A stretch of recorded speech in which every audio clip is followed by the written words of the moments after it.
Kaip būti vyru? Paprastas klausimas. Ir uždavus šį klausimą man prieš maždaug 100 metų būčiau susilaukęs kreivų žvilgsnių ir tikriausiai įvairių replikų, nes tuo metu, kaip ir visi žinojo, kaip būti vyru. Tačiau šiais moderniais laikais vyrai, ir ypatingai jauni vyrai, neturi savo identiteto, jie nežino, kas jie yra. Jeigu internete ieškotum tema, kaip būti vyru, rastum labai daug dalykų, performatyvų vyriškumą. Tai reiškia dalykai, kuriuos turi daryti, norint patvirtinti savo vyriškumą. Šie dalykai gali būti užsiauginti barzdą, pradėti medžioti, Kalakutė, kalakutė! Nieks tavęs nenušaus. pradėti kilnoti sunkius svorius,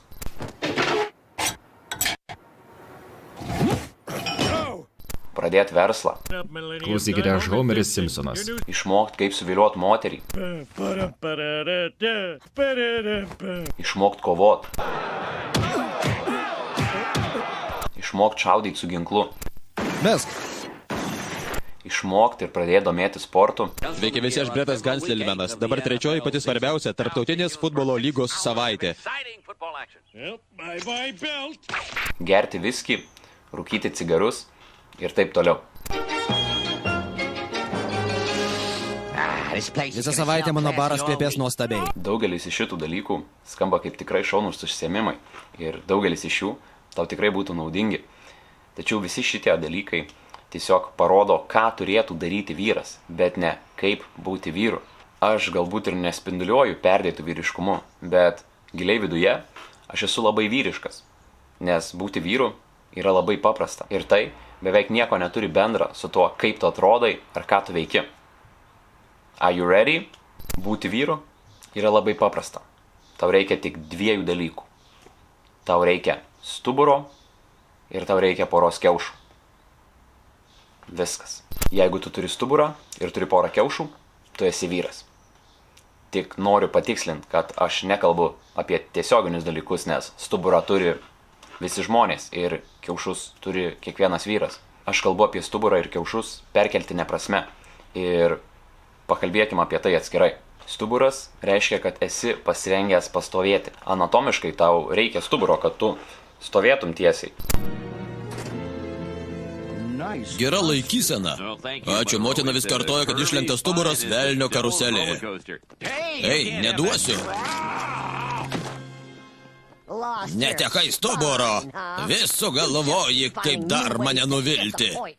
Perkeltinė prasme tau stuburo reikia, kad tu pastovėtum už tai, kuo tiki, už tai, kas tavo galva yra tikra. Ir tai yra tavo viduje, kas tu esi ir kuo tu tiki.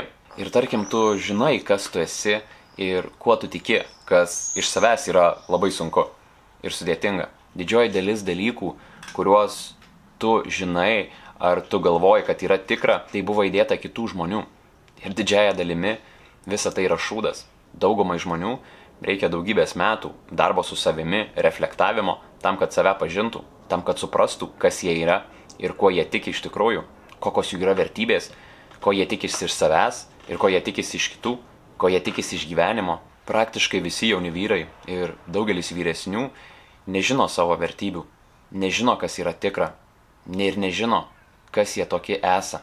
Taigi kaip tu gali už kažką pastovėti, kada tu nežinai, kas tas kažkas yra. Vienas įdomus filosofinis dalykas apie stuburą. Stuburo turėjimas tau leidžia suprasti, kur tu stovi santykiu su Dievu, su visata. Tai reiškia, kada tu atsistoji prieš šviesą, prieš Dievą, tu automatiškai pradedi mesti šešėlį. Ir tai tiesiogiai parodo, kur tu esi tarp žemės ir dangaus.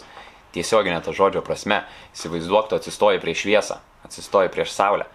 Jeigu tu nestovi lygiai prieš saulę, lygiai virš jos, tu bet kokiu atveju mesi šešėlį. Jeigu tu stovi kažkur nukrypęs nuo šviesos, tu mesi šešėlį. Tarp daugelio dalykų tai reiškia, kada tu atsistoji, kada tu pasakai, kas tu esi, kada tu pasakai, kuo tu tiki, tada tu automatiškai pritrauki tam priešingą nuomonę, šešėlį.